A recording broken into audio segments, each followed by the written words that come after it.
If you're sincerely seeking God, then the presence of God or the messenger from God would be like a glad tidings for Benar, tapi majoriti bukanlah benar-benar beriman dan ikhlas kepada Tuhan. Majoriti mereka bersifat puak. Majoriti hanya berpegang pada agama nenek moyang dan sebenarnya tak peduli untuk cari kebenaran. Mereka hanya mahu sahkan apa yang mereka sudah percaya kerana itu membuat mereka rasa selesa. So it's not a religious war, rather it's like a tribal war. Itu adalah peperangan puak.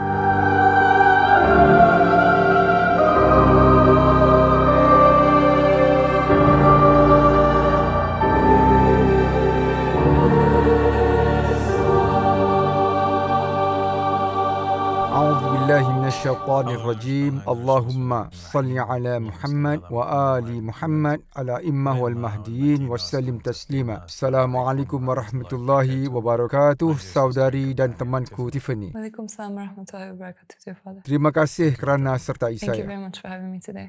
Hari ini saya ingin berbicara tentang hakikat bahawa kita ada masalah besar di dunia kini, iaitu peperangan besar Abrahamik yang sedang berlaku, iaitu pertembungan tamadun. Sebenarnya, intipatinya adalah pertembungan antara agama-agama Ibrahimik itu sendiri. Terdapat 3 agama utama Ibrahimik, iaitu agama-agama yang bercabang dari Nabi Ibrahim atau asasnya Nabi Ibrahim, iaitu Yahudi, Kristian dan Islam.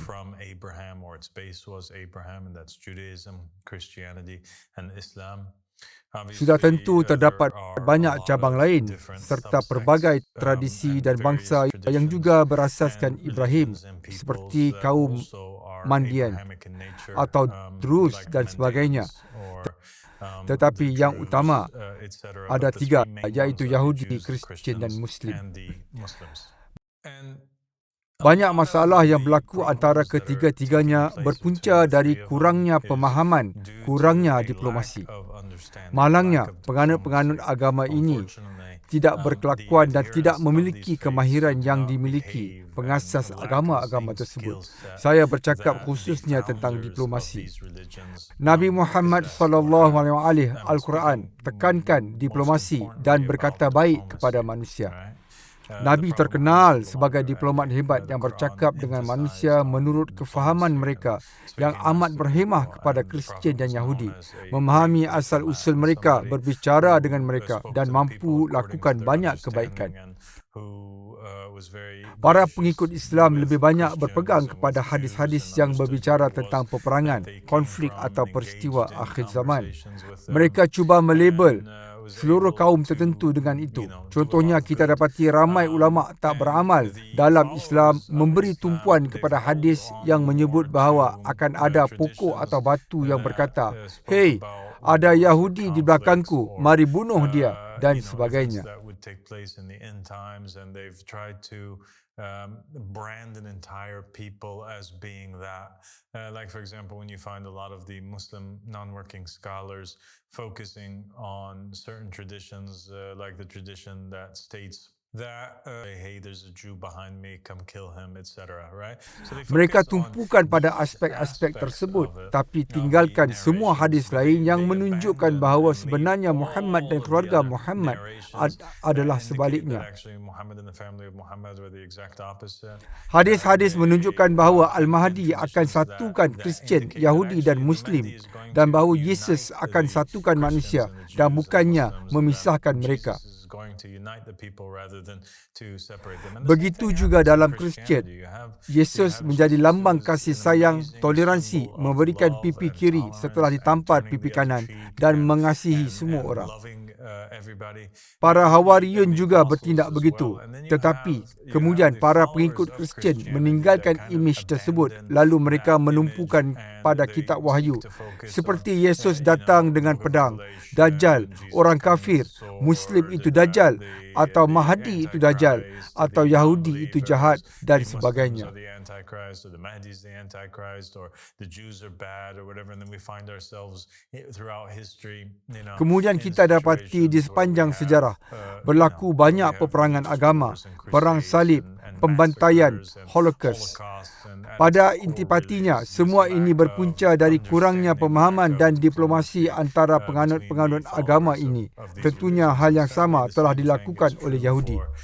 Mereka lakukan pembunuhan beramai-ramai sama ada oleh Kristian atau Muslim. Semua bersalah kerana membunuh, memanipulasi, mencuri, berbohong dan melabel yang lain sebagai kafir. Kami ingin berusaha memahami fenomena ini. Hari ini kita mahu fahami fenomena ini. Maka apa yang kita akan lakukan ialah demi manfaat penonton yang terdiri dari pengikut pelbagai agama dan juga ramai pengikut dakwah ini. Saya dan kamu, Tiffany, akan berbincang dengan cuba memahami dari mana datangnya setiap kelompok ini dan untuk seketika cuba meletakkan diri kita di tempat mereka. Marilah kita lakukan ini. Boleh? Yes, sure. That sounds really good and really important. Yeah. Baik. Saya rasa bagi kaum Yahudi, saya rasa terdapat banyak luka di situ. Saya rasa mereka sedih. Ada banyak trauma dan banyak kesedihan. Perasaan mereka terluka dan mereka tidak semestinya selalu bercakap tentangnya secara terbuka. Banyak sebab mengapa mereka terluka atau kecewa. Bukan hanya kerana contohnya Holocaust atau anti-Semitism. Tapi pada dasarnya saya percaya mereka yakin agama mereka sebenarnya telah dirampas, dirosakkan dan diputarbelitkan serta digunakan sebagai senjata terhadap mereka. And it was twisted and it was turned and their religion was weaponized against them. Mereka beriman kepada kitab suci dan sangka mereka ialah umat pilihan Tuhan kerana mereka percaya apa yang dikatakan kitab suci itu yang jelas menyebut. Dan ini sesuatu yang semua bersetuju, iaitu Muslim, Kristian dan Yahudi, bahawa pada suatu ketika dalam sejarah, sekurang-kurangnya Tuhan telah memilih Israel dan Bani Israel di atas segala bangsa. Merekalah umat pilihan Tuhan. Yes. Bagi kaum Yahudi, apabila Tuhan berjanji, ia adalah janji yang kekal. Ia tak boleh terbatal kerana jika begitu, apakah nilainya janji Tuhan? Bila melihat sejarah kaum Yahudi dalam tanah, anda akan dapati mereka sentiasa lakukan hal-hal buruk. Mereka sentiasa dipenuhi kesilapan dan selalu menyimpang, menyembah Tuhan lain dan lakukan hal buruk. Tak kira betapa buruk perbuatan mereka, Tuhan sentiasa menerima dan menebus mereka. Mereka sentiasa mengekalkan gelaran anak sulung Tuhan atau umat pilihan Tuhan. Yes. That's true. Yeah, there are many instances of enslavement and exile, and they're always regathered, and God always remembers His covenant with them. Yeah. Dan mereka melihat diri mereka sebagai asal usul dan penjaga Taurat serta penjaga kisah-kisah ini. Mereka melihat bahawa tanpa mereka memelihara kisah-kisah ini, tidak akan ada Kristian, tidak akan ada Muslim. Mereka rasa amat pelik dan aneh bahawa di suatu hari nanti kaum bukan Yahudi dan bukan pilihan Tuhan tiba-tiba berkata bahawa mereka adalah umat pilihan dan mereka menyandarkan buktinya pada Alkitab itu sendiri yang menyebut kaum Yahudilah umat pilihan. Mereka fikir ia pelik dan aneh dan mereka rasa ia sebenarnya mencuri warisan dan apa yang menjadi milik mereka dan menggunakannya sebagai senjata terhadap mereka. Maka kitab mereka telah dicuri. Perjanjian Lama dan Alkitab Ibrani telah dicuri. Sebenarnya, satu kitab baru telah ditambah kepadanya, iaitu Perjanjian Baru. Mereka lihat orang Rom yang bukan Yahudi mengambil kitab mereka, mencurinya, merosakkannya, memutarbelitkan makna dan tafsiran ayat-ayat. Mereka mengambil bab-bab dan kitab-kitab seperti kitab Yesaya, yang jika dibaca dari awal jelas berbicara tentang Bani Israel, bahawa kaum Israel adalah umat pilihan Tuhan. Bani Israel dipilih untuk menjadikan Tuhan nyata atau dikenali di seluruh dunia. Mereka lihat itulah yang telah mereka lakukan dan ramalan-ramalan itu menjadi kenyataan, iaitu umat Kristian dan Muslim mengenali Tuhan kerana kisah-kisah itu dan para nabi dalam Tanakh atau Taurat. Akibat dan hasil dari menjadi umat pilihan Tuhan dan diberi misi khas untuk membawa cahaya yang berada di atas pohon kehidupan kepada saki-baki umat manusia di dunia, mereka akan ditikam dan sangat menderita, dan mereka dibunuh, dan mereka akan dihalau dan akan dibinasa.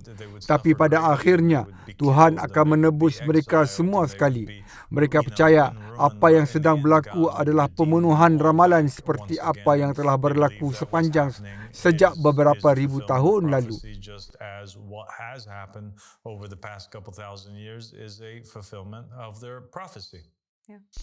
Mereka percaya tidak munasabah, iaitu Muslim dan Kristian, gunakan kitab mereka untuk menentang mereka dan cuba menerangkan atau memaksa ke atas mereka agama atau tafsiran tertentu yang tidak masuk akal dan bercanggah dengan Tanakh.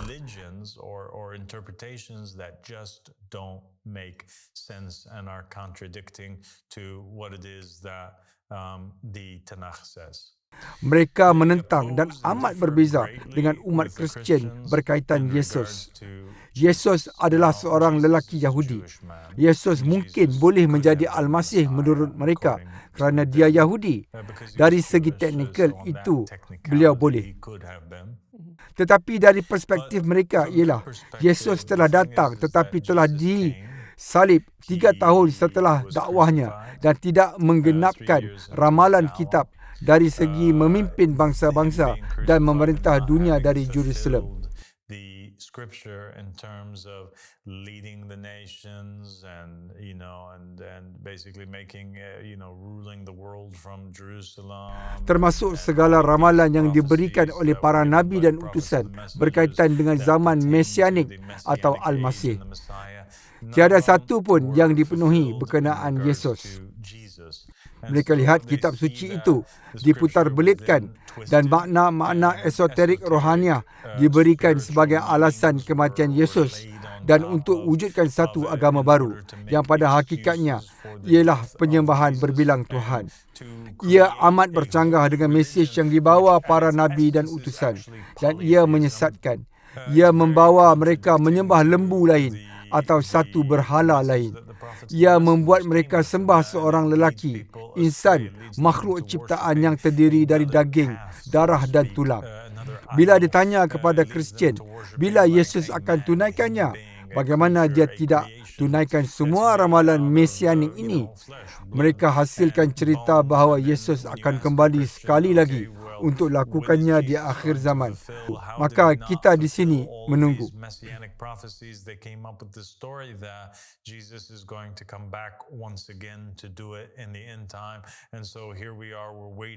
Namun dalam perjanjian baru sendiri, Yesus berkata generasi ini tak akan berlalu melainkan mereka akan lihat anak manusia tiba dan sebagainya. Tapi dia tidak datang dan Yesus tak kembali dan tiada kedatangan kedua yang berlaku dan tiada ramalan yang dipenuhi. Sebenarnya yang sebaliknya berlaku, iaitu orang Rom menyerang Jerusalem dan kuil suci dimusnahkan dan orang Yahudi diusir dan tidak disatukan dan mereka dihina bukannya dimuliakan.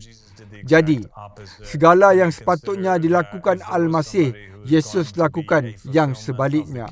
Mereka anggap jika ada yang akan memenuhi watak anti-Al-Masih atau anti-Kristus sebelum kedatangan Kristus, maka tiada siapa yang lebih menepatinya selain Yesus.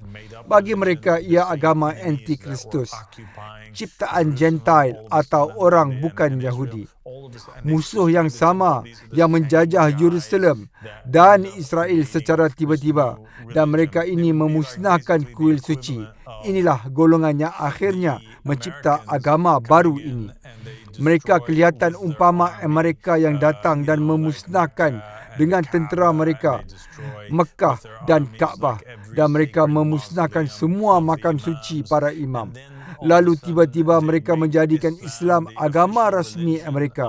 Tapi ia versi baru Islam yang mengatakan Al-Mahdi telah datang dan pergi. Dan kini sesuatu yang lain berlaku dan para pengganti Al-Mahdi memerintah sebagai Presiden Amerika Syarikat. Saya rasa majoriti Muslim akan anggap itu amat mencurigakan. Itulah pandangan Yahudi. Apa yang sedang berlaku amatlah mencurigakan. Yang mengejutkan Yahudi ialah agama itu amat berjaya. Kini ada berbilion Kristian yang percaya dan berpegang kepada doktrin ini dan mengambil Yesus sebagai penyelamat mereka. Mereka fikir mereka tak perlu lagi mematuhi hukum Tuhan, iaitu sebahagian daripada perjanjian antara Tuhan dan Bani Israel.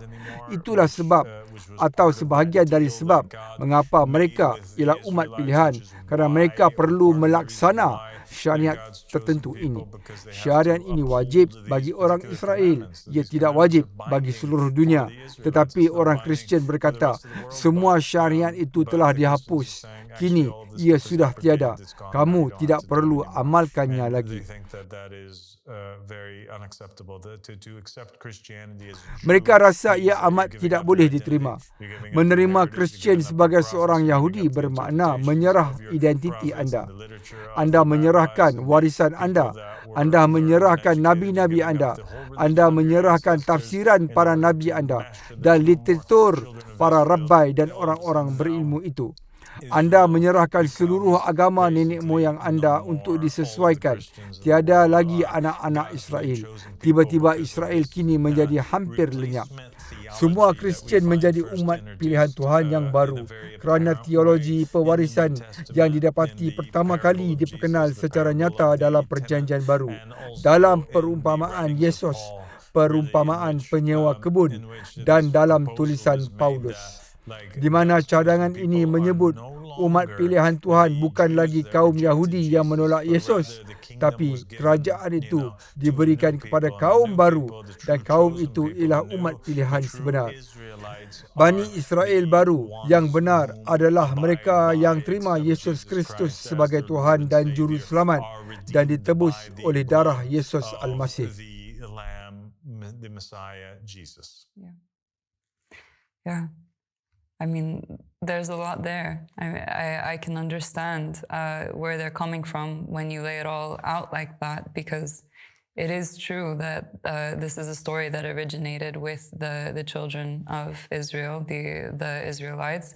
And they had prophets and messengers, and they brought holy books, and they brought laws and commands, and then Christianity sort of, took all of that and abolished a large part of it, twisted things around, twisted the meanings, and then said, actually, we are now part of the chosen people. There's no more Israel. Tidak, bukannya kami sebahagian dari umat pilihan. Kamilah umat pilihan. Kamu bukan lagi umat pilihan. Kamu semua anti-Kristus. Kamu semua jahat. Kami sekarang umat pilihan. That's actually true, because the Antichrist spirit that's described in the New Testament would be those who deny that Jesus is the Messiah and that Jesus came in the flesh, and deny the Father and deny the Son. So, the Jewish faith as an ideology would become Antichrist under that definition. Tepat. Yahudi fikir merekalah yang sedang bertahan. Mereka rasa merekalah yang ditindas. Ini bermakna mereka melawan dunia. Mereka melawan pencerobohan kerosakan doktrin. Semua orang lain dikuasai oleh Lucifer dan semua makhluk lain di dunia sedang cuba menyerang mereka dan menyerang doktrin Tuhan. Mereka ada tugas dan tanggungjawab untuk pertahankannya dan pastikan ia kekal suci, serta pertahankan kaum dan pastikan mereka ada tanah air, agar mereka tidak hilang dari muka bumi. Kerana jika begitu, agamanya juga hilang, sebab mereka adalah penjaga Taurat. Jika mereka tiada, maka Taurat juga hilang, kerana semua Kristian dan Muslim akan merosakkan segalanya. Mereka akan hancurkan semuanya. Dari perspektif umat Kristian pula, terdapat banyak kitab suci yang digenapi dalam diri lelaki bernama Yesus ini.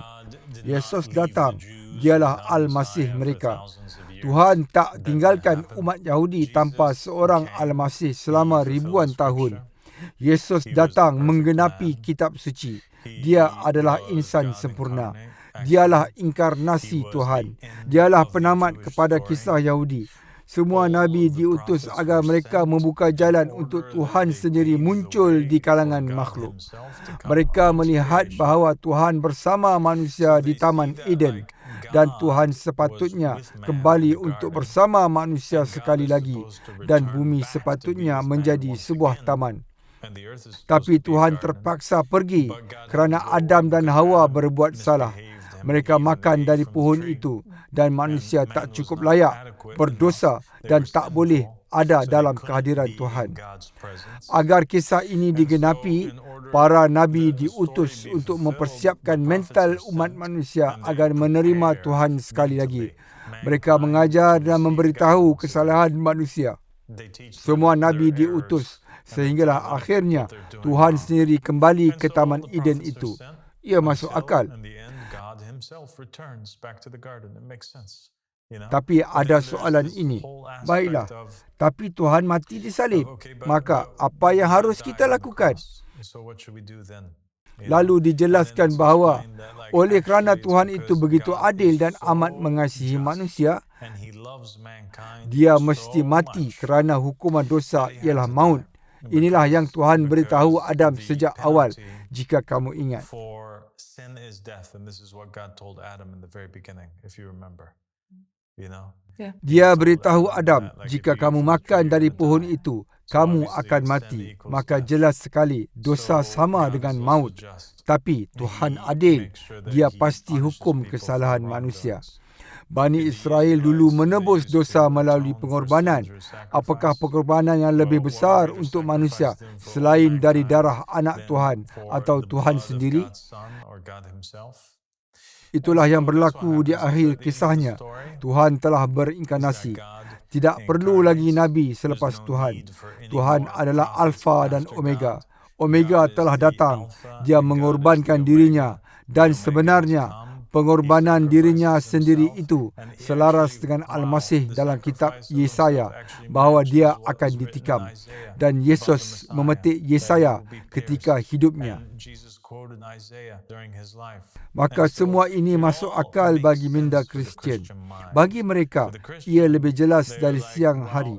Tidak ada seorang pun yang pernah datang dan melakukan mukjizat seperti yang Yesus lakukan. Tiada istilah kebetulan. Manusia menyaksikan mukjizat yang Al-Masih lakukan. Yesus tepat sebelum dia disalib telah membangkitkan Lazarus daripada kematian. Jika dia boleh bangkitkan orang lain dari kematian, sudah tentu dia boleh bangkitkan dirinya sendiri dari kematian. Itu masuk akal. Bagaimana dia boleh bangkitkan orang lain tapi tidak dirinya? Dan dia sepatutnya Tuhan. Dia seperti, baiklah, ya, Tuhan mengorbankan dirinya. Dia menderita kerana dia mengasihi manusia. Ia logik. Dia menebus dosa Adam dan Bani Adam.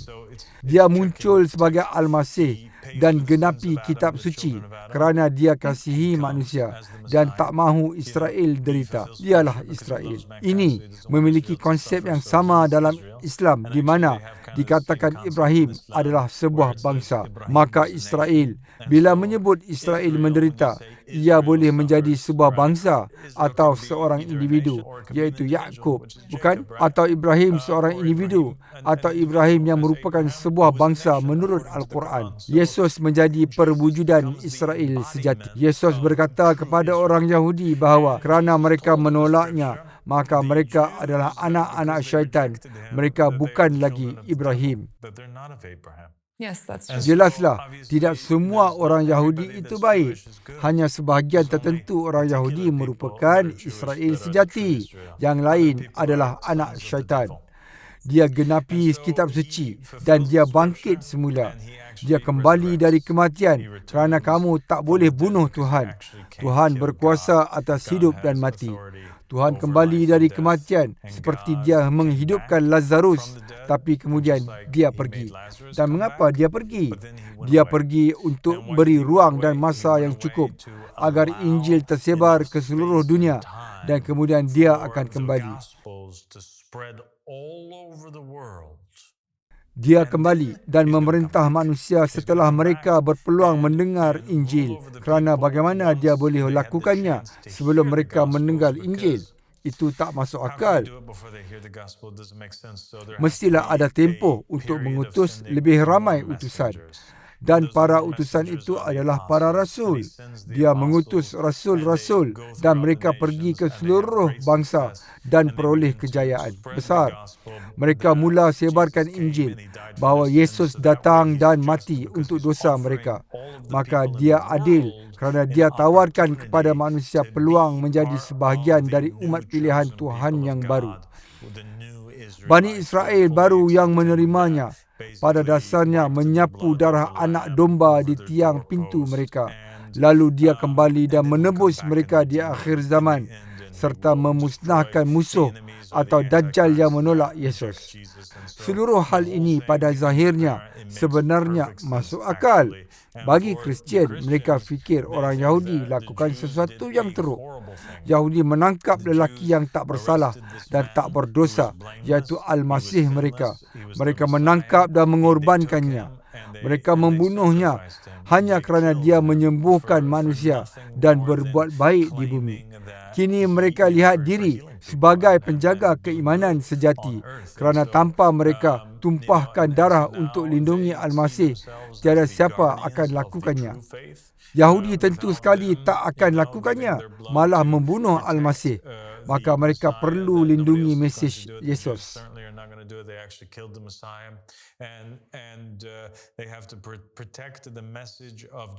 Mereka anggap mereka memiliki semacam mi'yar atau piawaian yang bolehkan mereka tentukan sesuatu itu dari Tuhan atau bukan. Dan semuanya berbalik kepada apa? Jika kamu mendakwa sebagai Nabi dalam Kristian, mari kita bincang. Siapa yang utus Yesus? Okey, adakah kamu percaya Yesus itu Tuhan? Jika kamu percaya Yesus Tuhan, mungkin kamu Nabi. Tapi jika kamu tak percaya Yesus adalah Tuhan, mustahil kamu Nabi. Itu menjadi batu penghalang mereka dengan Islam. Mereka berkemungkinan menerima Muhammad SAW sebagai Nabi. Dia benar-benar boleh jadi seorang Nabi. Yang dia perlu katakan hanyalah Yesus mengutusnya dan Yesus itu Tuhan. Okey, maka ia seperti, baiklah, sebenarnya dia akan jadi Nabi yang agung. Muhammad akan jadi Nabi terbaik dalam seluruh Kristianiti. Jika dia berkata, Yesus adalah Tuhan dan Yesus mengutusnya, dia akan jadi amat berjaya. Kerana dia bawa lebih ramai orang kepada Yesus Al-Masih dari mana-mana manusia sepanjang hayat mereka. Muhammad SAW perkenalkan nama Yesus kepada berbilion-bilion orang di planet ini seorang diri. Okey, tapi dia pilih untuk tak lakukan itu. Dia berkata bahawa sebenarnya dia datang untuk perbetulkan agama Kristian. Dia berkata walau Yesus itu benar dan itu suatu yang secara automatik jadikannya bercanggah dengan orang Yahudi. Kerana Yahudi boleh terima Muhammad sebagai Nabi, tapi Nabi kepada kaum lain, bukan kepada mereka. Kerana mereka percaya Yahudilah umat pilihan Tuhan dan mereka hanya diutus sesama Yahudi dan Israel. Kerana tidak akan diutus seorang bukan Yahudi atau seorang Arab atau orang lain kepada umat pilihan Tuhan. Itu tidak masuk akal. Yang dipilih mestilah seorang dari umat pilihan Tuhan. Itulah polanya. One of God's chosen people, and that was the pattern. Yes. Ya, Nabi Muhammad berkata, tidak, Yesus ialah Al-Masih yang sebenar. Lalu mereka berkata, okey, pangkah, dia Nabi palsu. Kini dia keliru. Itulah sikap Yahudi terhadap Muhammad. Dia beritahu Kristian, ya, Yesus ialah seorang Nabi dan hanya seorang manusia. Segala hal yang mendakwa dia adalah Tuhan adalah salah. Yahudi betul tentang itu. Ini ialah syirik dan penyembahan berbilang Tuhan. Ini tak boleh diterima. Yesus berlepas diri darinya. Dia tidak akan terima bahawa ini adalah agama Rom. Jangan lakukan itu. Jangan sembah itu. Ia menentang Yahweh, Elohim, Hashim, menentang Allah Subhanahu Wa Taala. Allah tidak memiliki anak. Okay. Yeah, right away he's got obstacles for both the Christians. Ya, dia terus hadapi halangan. Lalu dia tambah satu lagi halangan, iaitu lakukan sesuatu yang tak pernah dibuat semua Nabi dan Rasul sebelumnya. Dia berkata, aku sebenarnya ialah Nabi untuk semua orang, untuk seluruh dunia. Inilah masalah besar yang mereka hadapi dengannya kerana semua Nabi Israel, walau dilihat dalam perjanjian baru, Al-Masih, Yesus, dia berkata dia diutus khusus kepada Israel, bukan kepada kaum lain. Para rasul mereka cuba sebarkan mesej Yesus ke seluruh dunia. Tapi tiada seorang pun dari semua Nabi dalam sejarah, kecuali Nabi Muhammad yang berkata, dia adalah Nabi langsung dari Allah Subhanahu Wa Taala yang mengutus Zakaria, Yahya, Malachi, Yeremia, Musa dan semua Nabi ini. Bapa yang mengutus Yesus. Tiada selain Muhammad yang berkata begitu dan bahawa sasarannya, misi yang ditujukan kepadanya ialah Tuhan mengarahnya pergi kepada semua orang, bukan hanya kepada manusia tapi juga makhluk lain dari dimensi lain seperti jin. Malah apa-apa saja, mana-mana makhluk di alam semesta, Muhammad sallallahu alaihi ialah utusan dan hujah atas mereka. Itu adalah dakwaan besar. It's a big claim, and you're absolutely right. I mean, even Jesus, although we think of Jesus as the prophet or the messenger who came in order to spread the message to the Gentiles, he clearly said in the Gospels, I came for the lost sheep of Israel. So it was absolutely the pattern up until the Prophet Muhammad that the prophets were sent to Israel. But Prophet Muhammad, he came and he opened the door to everybody, everything. Tepat. Dan Nabi Muhammad mewajibkan manusia berkata, tiada Tuhan selain Allah, yang dilihat sebagai provokasi terhadap Kristian. Ia dilihat sebagai anti-Kristian. Seolah memaksa kami untuk isytiharkan kami berlepas diri dari berkata Yesus ialah Tuhan dengan berkata La ilaha illallah. Tiada Tuhan selain Allah. Maksud saya, itulah sebenarnya tujuannya. Betul? Lihatlah, kita mesti kembalikan tauhid kepada asasnya dan anda mesti berkata tiada Tuhan selain Allah dan menerima Muhammad sebagai utusan Allah.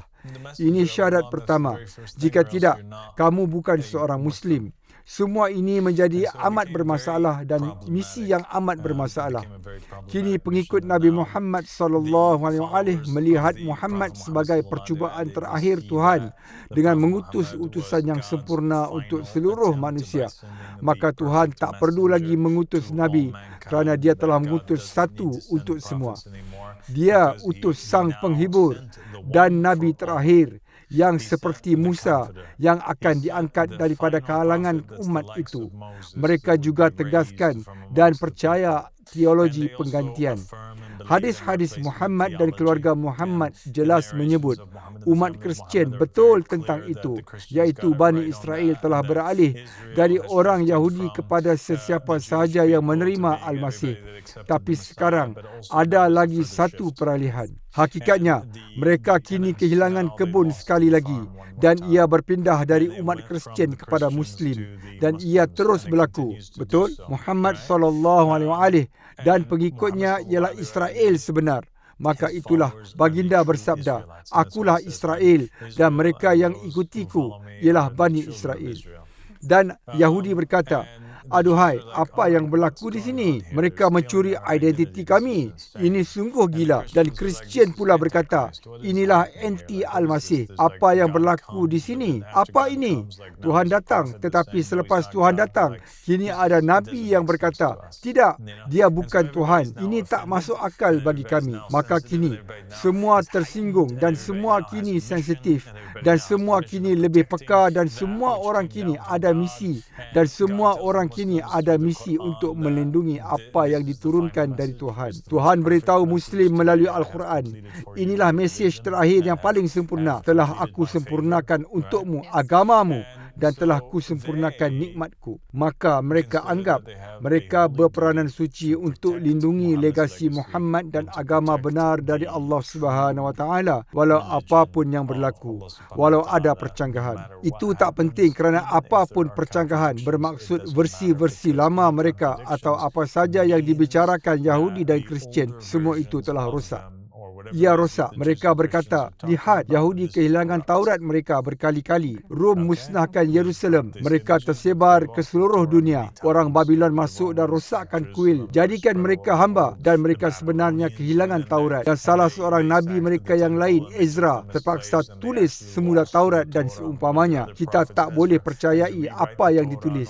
Ia terlalu lama, beribu tahun lamanya dan terdapat perubahan di dalamnya dan ia buruk. Ada contoh bagaimana Empire Rom datang menculik agama itu dan menukarnya menjadi agama penyembahan berbilang Tuhan. Dan mereka turut memutarbelitkan makna dan tafsiran perjanjian lama melalui perjanjian baru dan mengubah Yesus dari seorang nabi menjadi Tuhan itu sendiri. Tentunya perjanjian baru dan lama telah rosak.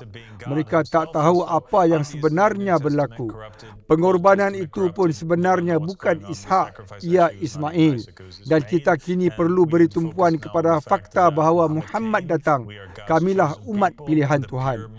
Kini agama Tauhid yang tulen ada di sini. Kita perlu kehadapan. Muhammad datang untuk semua di dunia. Tuhan tak utamakan seseorang kerana warna kulit, kerana bangsa mereka, kerana tona kulit. Tuhan pilih umatnya berdasarkan keimanan dan takwa mereka kepada Tuhan. Inilah yang perlu kita tumpukan. Kita perlu tumpu untuk menjadi orang baik dan kepada menjulang hukum hakam baru, syariat baru. Taurat lama telah terbatal. Bani Israel, mereka telah kehilangan segalanya termasuk syariat mereka. Mereka tak mampu membawanya. Kini ada syariat yang lebih baik, sempurna dan sesuai untuk semua manusia. Wow, ceramuknya. Yeah, I mean, for three religions that trace their origins back to the same man, now you have three religions that all regard one another as blasphemous. So they have so much in common, and yet they're so opposed to each other. It's a very interesting situation. Ini situasi yang amat menarik. Tapi manusia fokus kepada segala perbezaan ini dan ia telah menyebabkan semua peperangan, huru-hara, pembunuhan, pertumpahan darah dan penindasan. Tapi mereka tak tumpu pada titik persamaan dan pada hakikat bahawa mereka semua berasal usul dari Ibrahim. Mereka tak tumpu pada hakikat bahawa mereka semua mendakwa menyembah Tuhan yang sama. Mereka tak tumpu pada hakikat bahawa akhirnya mereka adalah bersaudara dalam kemanusiaan dan sesama insan. Akhirnya, semuanya sebenarnya hanyalah salah satu dari 4 kemungkinan. Pertama, Yahudi benar dan semua perkara lain yang datang selepas itu adalah omong kosong dan sampah. Dan akhirnya, semua orang Yahudi akan disahkan dan akan divalidasi dan orang Yahudi akan ditinggikan ke atas semua bangsa dan semua orang lain akan dipaksa berkata, "Ya Tuhan, orang Yahudi yang hodoh itu akhirnya mereka benar." Itulah yang dikatakan beberapa rabbi bahawa pada akhirnya Yesaya pernah berkata tentang satu bangsa yang sangat hodoh dan tak disangka akan berjaya. Tapi mereka sebenarnya berjaya dan akhirnya Tuhan pilih dan menembus mereka walau dilihat cacat. Ini satu kemungkinan. Satu kemungkinan lagi ialah orang Yahudi, Muslim dan semua orang dan seluruh dunia melihat sebenarnya Kristian itu benar dan Yesus Tuhan yang Maha Kuasa. Dan selama bertahun-tahun ini, orang mencerca, menolak dan mereka menindas Yesus. Dia amat baik dan yang dia mahu ialah selamatkan manusia. Dan yang anda perlu lakukan ialah percaya dia mati untuk dosa anda agar anda selamat. Atau kemungkinan ketiga, Rom telah rosakkan agama itu, tapi Yesus adalah Nabi dan Muhammad datang untuk seluruh dunia dan mencapai kejayaan besar. Dan agamanya paling pesat berkembang di dunia kerana dia adalah seorang Nabi yang benar. Dan Islam adalah benar. Dan pada akhirnya, Al-Mahdi akan datang dan Islam akan tersebar di seluruh dunia, sama ada manusia suka atau tidak suka. Sesiapa menentang Muhammad turut menentang Tuhan. Tuhan akan beri kemenangan kepada Rasulnya dan keturunannya. Atau kemungkinan keempat, semuanya adalah pembohongan, palsu, cerita rekaan. Ia sama seperti agama-agama Yunani Rom purba dan mitos Mesir purba serta seumpamanya. Dan dunia telah membunuh satu sama lain kerana perkara yang tiada. Maka hanya salah satu dari 4 kemungkinan ini saja wujud.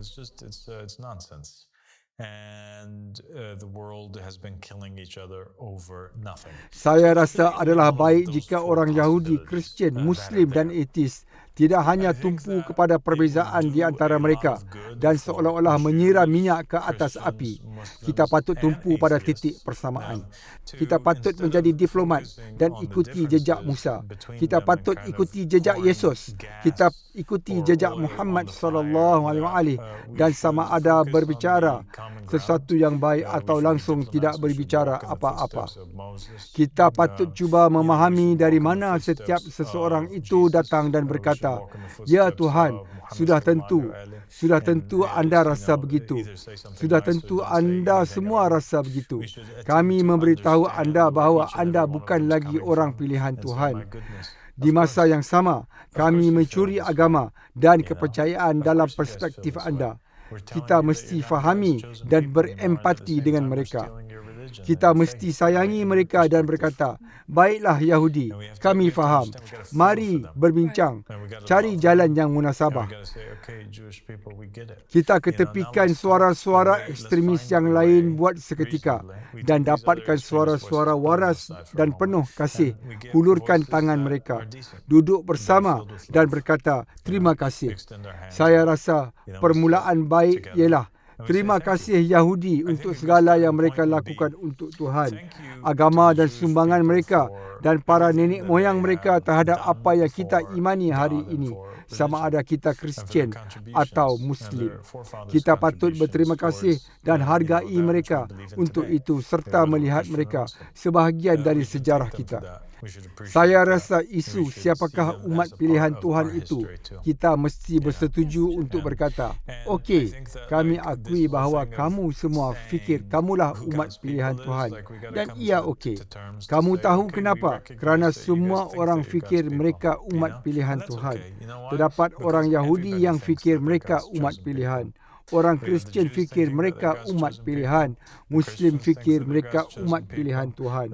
Dan ada juga etis yang fikir mereka sangat bijak sehingga mereka dipilih oleh alam untuk menjadi umat pilihan Tuhan. Yeah, actually that's a very good point. And yeah, so I guess this belief in being a chosen people becomes like a point that we have in common in a way that we can all relate to one another actually. Tepat. Kita patut lakukan begitu dan bercakap dengan Kristian juga. Fahami dari mana mereka datang dan beritahu mereka, "Kami faham," dan lakukan yang sama untuk Muslim. Kemudian kita memerhati atau bersetuju untuk serahkan kepada takdir.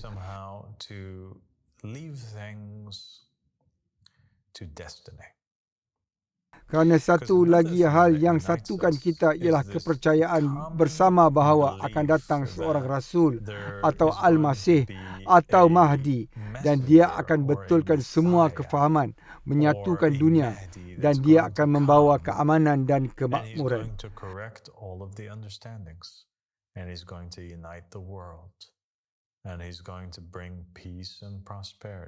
Yahudi masih nantikan Al-Masih yang dijanjikan dan sekumpulan Yahudi fikir ia mesti berlaku dalam generasi ini kerana tafsiran mereka tentang garis masa dalam Alkitab dan berapa ribu tahun antara Adam hingga ketibaan Al-Masih. Maka kita di penghujung zaman dan ia mesti berlaku sekarang. Mereka lihat keberadaan mereka di Israel kini sebagai pemenuhan atau petanda awal apa yang akan berlaku. Kristian nantikan kedatangan kedua Yesus dan Muslim juga nantikan kedatangan kedua Yesus bersama dengan kedatangan Al-Mahdi. Saya rasa ia sangat menarik bahawa kita berperang antara satu sama lain, walhal akhirnya Kristian, Yahudi, Muslim dan setiap yang ikhlas di bumi sepatutnya hanya menginginkan kebenaran. Saya berkata jujur, di luar fakta bahawa saya adalah sahabat dakwah ini dan percaya sepenuh hati dan jiwa terhadap apa yang saya dakwahkan. Tetapi, mari lupakan itu seketika. Dan demi perbualan ini, saya akan letakkan diri saya di tempat sesiapa sahaja di muka bumi. Jika saya ikhlas dan benar-benar percaya pada Tuhan dan akhirnya Al-Masih tiba dan dia memvalidasi Yahudi, saya tak akan marah tentang itu, malah akan gembira. Saya akan gembira Al-Masih tiba dan jika dialah utusan Tuhan dan dia di sini, maka hanya kebaikan boleh berlaku. Saya akan gembira untuk dengar apa saja yang Tuhan mahu beritahu saya melaluinya. Betul atau salah? Yeah, if you're sincerely seeking God, then the presence of God or the messenger from God would be like a glad tidings for anybody. Tapi majoriti bukanlah orang yang benar beriman dan ikhlas kepada Tuhan. Majoritinya bersifat puak. Majoriti hanya memegang agama nenek moyang dan sebenarnya tak endah mencari kebenaran. Mereka hanya mahu pengesahan apa yang mereka sudah percayai kerana ia membuat mereka selesa. Saya rasa itulah kesilapan yang telah merangkap manusia. Di situlah kita perlu undur.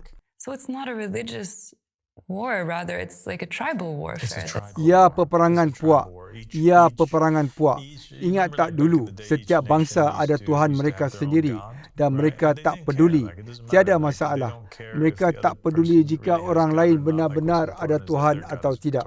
Yang penting ialah Tuhan mereka menang. Itulah yang berlaku dan saya fikir jika kita undur dan kita terimanya, jika manusia menerimanya, mari bersatu dan hidup dalam keamanan dan akhirnya siapa pun benar, yang lain akan sertai. Dengan cara itu, jika Al-Masih, jika Yesus bukan atau dia Nabi palsu, Muhammad juga Nabi palsu. Tolonglah wahai Al-Masih, hadirlah dan keluarkan kami dari kejahilan. Okey, jika Yesus ialah Tuhan dan Kristianiti benar seperti didakwa atau Yesus ialah Nabi dan dia kembali, kita patut berharap ia juga terjadi.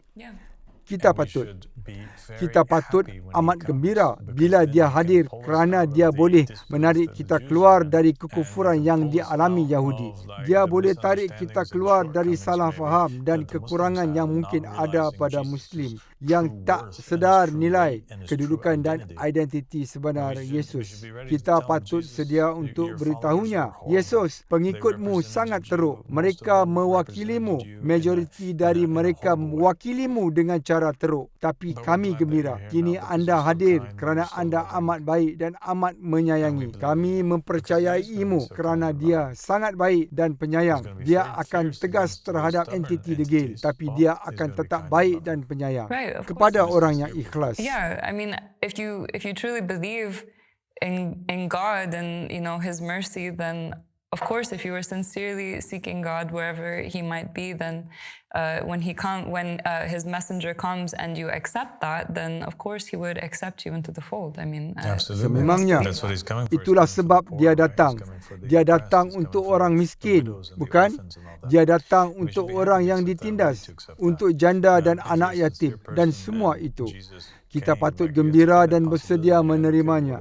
Jika anda seorang yang ikhlas dan Yesus datang, anda perlu fikir kemungkinan itu dalam minda. Bagaimana jika mereka benar? Tiada siapa benar-benar tahu. Ini patut difikirkan oleh orang awam kerana itulah iman.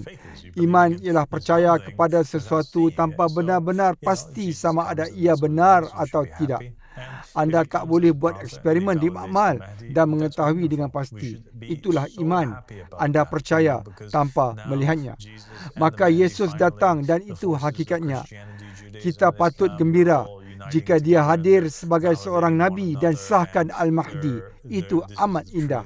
Kita patut sangat gembira kerana kini Yesus dan Al-Mahdi, akhirnya kuasa Kristian Yahudi dan Islam, semuanya bersatu dan saling mengesahkan satu sama lain. Dan inilah kebenaran. Dan kini kita perlu menerima Nabi Muhammad. Di mana saja Tuhan pilih untuk berbicara kepada kita melalui pintu, hijab, nama, gelaran atau agama apapun, orang beriman yang ikhlas harus terbuka kepadanya. Dan Yahudi perlu sedar bahawa jika mereka mahu Kristian dan Muslim pertimbangkan kemungkinan bahawa masih ada umat pilihan Tuhan dan bahawa mereka benar dan naratif mereka tepat, mereka perlu cukup rendah hati untuk juga pertimbangkan kemungkinan Kristian dan Muslim mungkin benar dan sebaliknya. Adalah juga betul bahawa Kristian, jika mereka mahu Yahudi dan Muslim pertimbangkan idea yang nampak gila ini, iaitu Tuhan menjelma sebagai manusia untuk mati kerana dia tak mampu ampuni manusia walau dia pernah ampuni sebelumnya, bukan? Maksud saya, dia telah ampuni Adam, bukan? Maka mengapa kini dia tak boleh ampuni manusia? Jika mereka mahu orang pertimbangkan idea ini, mereka juga perlu rendah hati untuk pertimbangkan idea lain dan tiada siapa patut hina orang lain. Hal yang sama perlu dilakukan Muslim. Mereka perlu benar-benar turunkan ego dan persoalkan diri dan berkata, okey, mungkin kami salah dan mungkin Muhammad berniat baik, tapi mungkin dia telah tersesat dan tidak betul dalam agamanya atau tafsirannya. Maksud saya, mungkin dia telah usaha lakukan terbaik 1400 tahun yang lalu. Mereka patut pertimbangkan kemungkinan lain jika mereka mahu orang pertimbangkan kemungkinan Muhammad SAW adalah manusia dan utusan terbaik dari semua utusan. Dia adalah Tuan dan Imam bagi semua utusan. Dialah Raja mereka dan zuriatnya adalah penghulu pemuda syurga. Semua ini darjat dan dakwaan yang amat besar. Jika mereka mahu orang pertimbangkannya, mereka perlu pertimbangkan kemungkinan lain. Adalah amat menarik untuk lihat bagaimana semuanya berkembang. Saya fikir orang terlalu fokus mencari anti-Kristus, walhal mereka sepatutnya fokus mencari suara Tuhan. Bukankah ia akan jadi keajaiban? Bukankah ia akan jadi keajaiban jika tiba-tiba seorang lelaki muncul dan agama-agama mula bercakap tentang fakta bahawa dia lakukan mukjizat ajaib, dan suatu ketika mereka mula merenung sama ada dia Al-Masih Yahudi. Pada awalnya kelihatan dia akan sahkan agama Yahudi, dan bila Yahudi menerimanya, dia dedahkan identiti rahsianya, iaitu Yesus. Kerana jika Yesus kembali, jujur saya katakan, cara paling bijak ialah dia kembali tanpa beritahu dia adalah Yesus terlebih dahulu.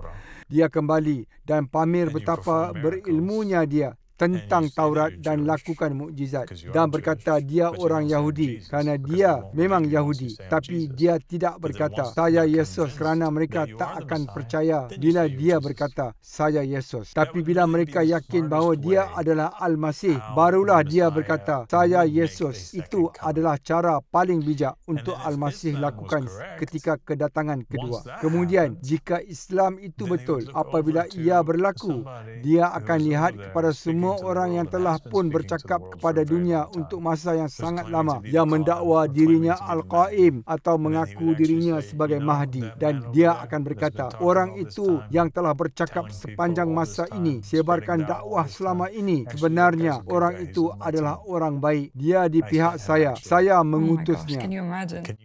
Boleh bayangkan, dalam beberapa langkah saja dia satukan seluruh manusia dan kita semua boleh berada di jalan dan agama yang sama, di bawah panji yang sama, dan kita boleh bergerak ke Taman Eden. That's incredible, and it's such a beautiful, it's such a beautiful idea. And how else would we see the fulfillment of these promises of peace and, uniting the world? This is what this messianic figure, or what the Messiah or Jesus or the Mahdi, this is what these figures are meant to accomplish, bringing people together. So it just goes to show how important it is to regard that the followers of these faiths, they're brothers and sisters in humanity. And one day, we will all be able to unite together on the same faith, God willing. It's such a beautiful concept and a beautiful promise. And yeah, I think that it's kind of a wake-up call for people to stop fighting and to have an open heart with one another, because at the end of the day, we're all believers in God and we're all children of God. Betul. Hadis-hadis yang mereka sahkan menunjukkan figura seperti Mahdi mengesahkan agama Yahudi dan Kristian, atau sekurangnya aspek dari mereka.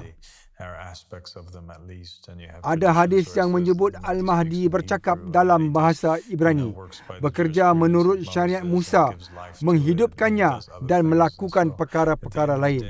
Maka akhirnya kita perlu bekerjasama dan berhenti mensyaitankan satu sama lain, dan kita perlu bersetuju bahawa, tahukah anda, saya katakan secara terbuka, ketika masa yang tegang ini terdapat ramai orang Yahudi dan Israel yang baik yang tak terlibat dalam pembunuhan atau peperangan. Mereka menentangnya dan tidak menyukainya. Mereka hanya mahu menjadi manusia baik dan menyayangi sesama manusia.